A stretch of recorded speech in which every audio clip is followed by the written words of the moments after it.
আসলে অনেকেই জানতে চাচ্ছেন যে মালয়েশিয়াতে 1800 রিঙ্গিত হয়েছে কিনা বেতন। আসলে অনেকেই এই বিষয়টা নিয়ে কমেন্টস করেন যে ভাই মালয়েশিয়াতে 1800 রিঙ্গিত বেতন হয়েছে কিনা, বিভিন্ন ভিডিওতে দেখি, বিভিন্ন পোস্টে দেখি। এই বিষয়টা যদি আপনার জানা থাকে একটু ক্লিয়ার করেন। সেই বিষয়টা আসলে আজকে ক্লিয়ার করার চেষ্টা করব। যাদের ভিডিওটি আসলে ভালো লাগে, মূল্যবান মনে করেন, অবশ্যই তারা শেয়ার করবেন আপনাদের বন্ধুদের মাঝে, যেহেতু অন্য কেউ শোনার জন্য দালাল থেকে আসলে দালালের খপ্পর থেকে বিরত থাকে। সো প্রথমত কথা হচ্ছে, এখন বর্তমান স্যালারি 1500 রিঙ্গিত। 1500 রিঙ্গিত এটা সবাই জানেন।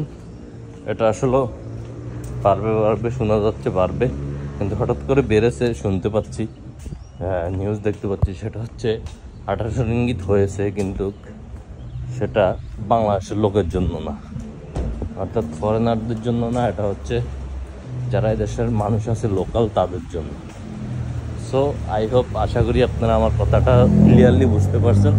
যদি বুঝতে পারেন অবশ্যই ভিডিওটা শেয়ার করে দেবেন, অন্য বন্ধু বান্ধবের যেন, ভাই বন্ধু যেন উপকৃত হয়। আল্লাহ হাফেজ।